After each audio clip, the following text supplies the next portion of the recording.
Welcome back, y'all. I'm sitting here with Kyrie, and he's going to talk to us about his clothing brand, From Nothing by Ray. So I'm from Lincoln Park, but I grew up kind of like a nomad. Like we was every time the lease was up, we was at a different spot. You know what I'm saying? So we was West Philly, Southwest, North Philly, Darby, Sharon Hill, Collindale. So we was like all over the place. So I really did come from nothing. You know what I'm saying? Not my family situation because I never had like an absence of love. My grandma, she was always there, making me feel loved, making me feel like special. You know what I'm saying? My grandfather and my grandma really raised me a lot when I was coming up. My dad really wasn't in my life, and yeah, my pop really wasn't in my life. I actually met him when I was 14. So coming up, it was kind of rough. You know what I'm saying? I was getting into a lot of fights. I was getting in a lot of trouble. Um, I didn't really see a lot of ways out. Like I didn't even actually think that I would make it to be 30 years old. Like when I was 15, 16, like I assumed that I would be dead already. You know what I'm saying? I was living a wild, fast life. You know what Okay. I'm saying? So, what made you, change your life? Just wanting something different. You know what I'm saying? Like I say, my older brother, he's doing life for murder. You know, my younger brother is actually doing time. You know what I'm saying? So I really wanted to show something different. Like all my mom kids been to jail. You know what I'm saying? I just wanted to change that cycle and show something different. I was tired. And then being the oldest of my brothers, you know, they follow after me. So you know what I'm saying? I feel kind of responsible for the path that some of them went down because I kind of showed them that path. You know what I'm saying? Like I used to like bag up weed in front of my brothers. My story is a little bit different. Like so that was like the life that I came up in. I didn't really give a fuck about myself or anything. You know what I'm saying? Right. It didn't never look at it like it was wrong. Like we looked at it was like that was just life. That's the situation. You know what I'm saying? Like um I started selling drugs from my cousin asking me to go bust a trap for him. So it's like it wasn't never nothing wrong with that in my eyes. It was like that was kind That of was like life. that was life. That's what it is. Like you're Hmm. gonna go out and get it, and you're gonna get it however you see fit. But went from going to jail, my brother's going to jail, my brother getting life for murder. It was that was like eye opening for me. You know what I'm saying? It's like I don't want to continue down this path, and I don't want my brothers to continue following me down this path. You know what I'm saying? I want to show something different. I want to teach them how to be leaders, and I want to also show them that I am a leader by breaking away from the norm and doing something different. So Okay. my life wasn't, nothing unique to me. I know a lot of young niggas go through that shit where I'm from, you know what I'm saying? It wasn't exclusive to me. I know plenty of people in the similar situations that I was in coming up. And, we just rock with it and we took it and we learned how to hustle. And I used those skills that I learned from hustling for my brand, and I transferred them. I transferred them skills from the streets to the corporate world, and I use that to build connections. I use my I feel like I'm an outgoing person. It's easy for me to connect with people, so I use that to connect and build relationships with more people to grow my brand. Tell us first off, how you got started.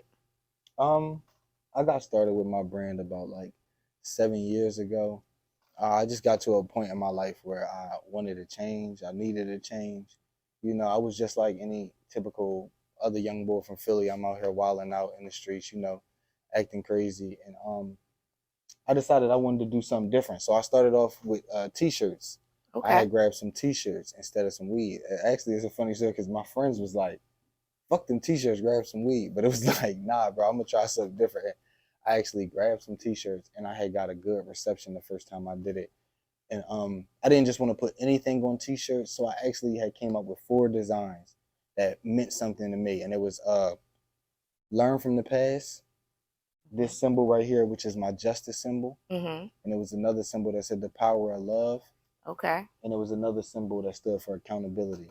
Everything has a message. So out of those 4 symbols, I wanted to choose what I was going to start my brand with, Okay. and I actually went with the justice symbol. That resonated the most with me, and that's actually the symbol that I decided to go with. This is actually my first sneaker right here I ever did. So this is your first sneaker you done. Yeah, it's my Okay. first sneaker right here.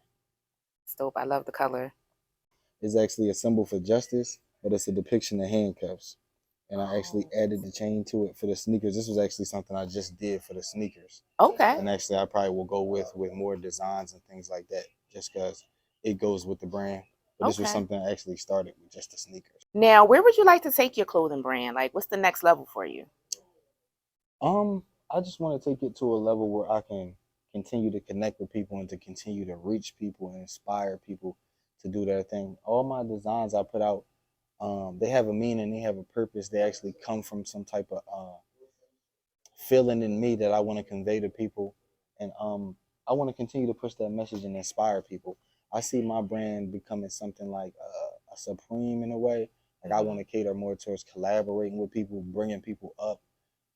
If I have more of a following than somebody, I want to help people grow, and I Okay. want to do a lot of collaborations with my brand.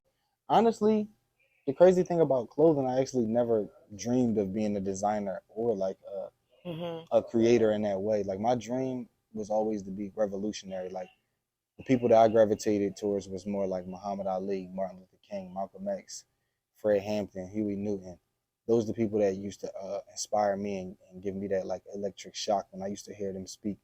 And I always wanted to be revolutionary. And I figured the way I couldn't do that was by using fashion and by using art and using my creativity.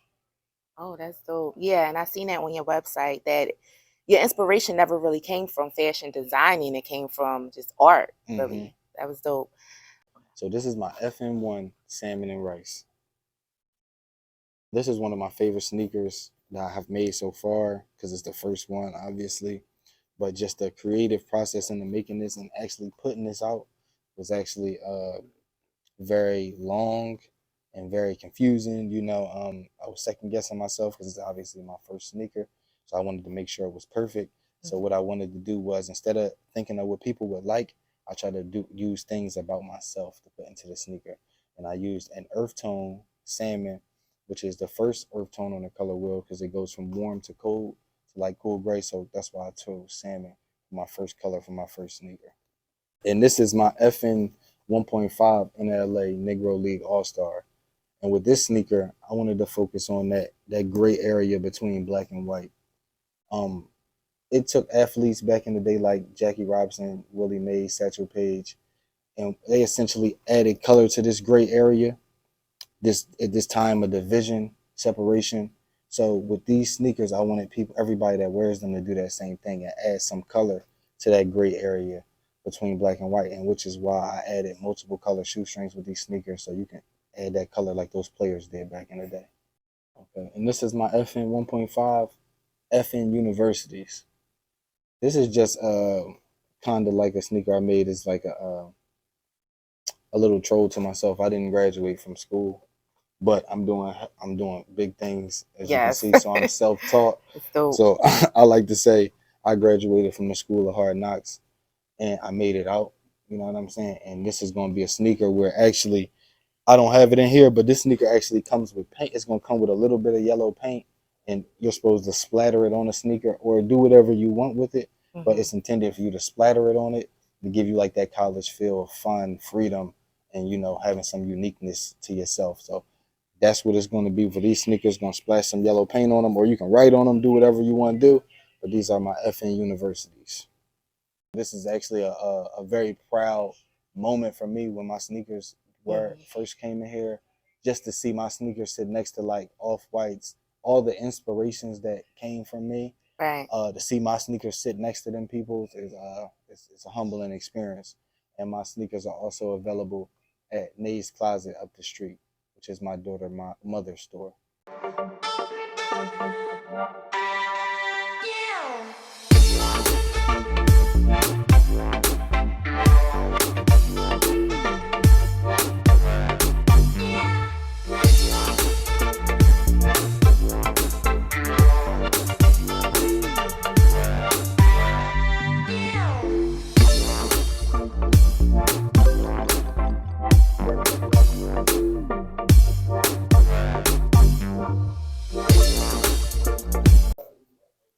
So yeah, coming up, I wasn't really into that much fashion. A lot of the clothes that I was wearing when I was a pup was hand me downs. I come from a family, tight knit family with not a lot of financial stability. You feel me? So a lot of my gear when I was coming up was passed down from my cousins and shit like that. I really didn't have a lot of my own shit. You know what I'm saying? I had to share with my brothers, had to share with my family, and that's where my fashion sense came from. Because essentially, I just was wearing what everybody else was wearing. We was just recycling shit. You know what I'm saying? And we never looked at it any kind of way. Like I never felt no type of way about it when coming up, because that's just how we was coming up. So it was like we never looked at it any kind of way. Um, and yeah, and that was like my first outlook into like my fashion sense. Like I really didn't have a sense of fashion. It was just like what I had in the closet or what my cousins had gave to me, and that's what I was gonna wear. It wasn't until maybe like high school when I started my interest in girls was getting a lot more intense. You know what I'm saying? Then I wanted to look good for girls, and that's when I started thinking about like my appearance more. You know what I'm saying? These items are actually from a collection that I'm about to drop, my FN University collection, which features my Negro League All Star patch, my FN University logo, and actually seven and a lucky 4-leaf clover on the back to symbolize. That's a name people call me down here. They call me Seven, say I'm lucky. So that's something I wanted to incorporate into my brand. This is actually the hoodie that goes with that. I didn't. This is unreleased. I didn't put this out yet. And this collection is all about me versus me and not competing with the next person and trying to stay true to yourself. Your only competition in reality is yourself. You're chasing to get better, 1% better every day. And as long as you're doing that, you're achieving your goal. So that's what I want to do. I want to focus on not competing with the people next to me or the people in front of me, but the person I was yesterday. Let us know, what do you think is why is it so hard for the younger generation, of people that's maybe raised in the streets? Why is it hard for them to break away from that and become their own leader? I feel like sometimes it's hard to break away from the norm because that's what you see as popular, and that's what you get the most reception from. I feel like kids are very impressionable. So, it's very easy to trick or mislead the youth. So, it's not a lot of people that even are comfortable enough to interact with, some of these kids that are more a little bit on the wild side. Like, I feel like when I was younger, there wasn't a lot of older men that felt comfortable interacting with me from the unpredictability that laid around me. You know what I'm saying? I'm a young hothead. You don't know how I'm going to respond to this information. And I feel like a lot of them was afraid to talk to me, but it actually took some men that wasn't to actually talk to me and then convince me that life was different. Like I actually needed somebody to come show me that you see these people out in the street, they might show you some money and you believe that shit is more than it is. You know what I'm saying? Or that life is going to create something better than it actually will. It took for me like to have somebody like I had an old head that was a construction worker. Shout out to Scott. He took me when I was 15. He seen me out there selling drugs, and he said, "Young boy, I want to show you something." You know what I'm saying? He took me to do construction, and that's the first time I ever learned how to do anything with my hands besides the stuff I was doing outside. And he taught me a trade. He taught me a skill that I can use forever, and he made real money from that. Like he showed me receipts of $10,000. I'm actually going with him to go buy merchandise, and he's spending this much and this much, and that's when I actually seen like real money and real work. Like seeing like you really got to put that work in to get what you want, and if you put that work in, then you will get what you want. You know what I mean? Okay, y'all. So this is Carson, the owner of Swaps. And Carson, first of all, what made you invest and say, you know what, I want to bring this black sneaker owner into my store? So one thing about us is most of the clothing lines in our store are black owned, besides like Supreme, Antisocial, like the hype stuff. So one thing that he offered that they didn't offer was one, he had a dope product, and one, none of them are producing sneakers. So Kai blew up off the sneakers. Why can't he blow up off the sneakers? And like this was like the first one he bought from me was the salmon and rice joint. Mm-hmm. So once I seen that, the SB type style, I was like, yo, you got a jewel, you just gotta push it. So whatever he need, if I can push it for him and help him push it and grow his brand, we're gonna do it together. You can't do anything in this industry by yourself. Period. You need a team behind you.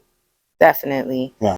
That's actually why I wanted you to get a few words from Carson, because he supported me since I first started this sneaker. Um, I showed a few people when I first came up with this idea. It was just a digital design on my phone. It wasn't nothing more than that. and they just brushed it off like, oh, that's cool, that's nice. It wasn't really nothing. And then when I brought it to him, I actually showed him. He actually took me around the store and showed me different materials, different leathers, explained to me, showed me what they look like on sneakers, and then I just had to do the rest myself. You know what I'm saying? And that actually helped me a lot in the Hmm. creation of my sneakers, knowing the textures, knowing what this is going to look like when I have it, versus me going through a lot of trial and error. Let us know, what are some words of inspiration? Inspirational words that I would give is to stay true to yourself. You know, believe in yourself, trust your gut. A lot of decisions that I made, a lot of people told me that it wasn't the right decision because it wasn't beneficial for them. Sometimes you have to believe in yourself, believe in your mission, believe in your passion, and trust that you'll do what you'll need to do to take yourself where you need to go. Nobody's going to care more about what you're doing than you. I actually went through a lot of discouraging times growing my brand by not getting the support from people that I wanted the support from. And it used to discourage me. It used to make me feel like what I was doing wasn't good enough. Because it's like, well, why are the people that I grew up with, or why are the people that I have the most respect for certain things, why are they not supporting what I'm doing?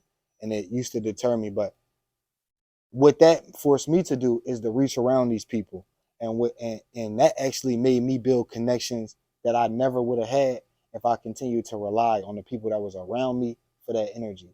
So it was kind of a good thing that they didn't support me, because what that made me do is say, you know what, I'm gonna go speak to this celebrity, and even though I don't know what to say to him, I'm gonna say something. And I did that, and you know what they said? I like your shit. Actually, I'm gonna wear it. You know what? Send me some. My daughter, this and that. So from that, I met so many people, created so many relationships that I never would have had if I would have continued to rely on the energy of the people around me to get me where I'm trying to go. You just have to believe in yourself and rely on your own energy and your own passion.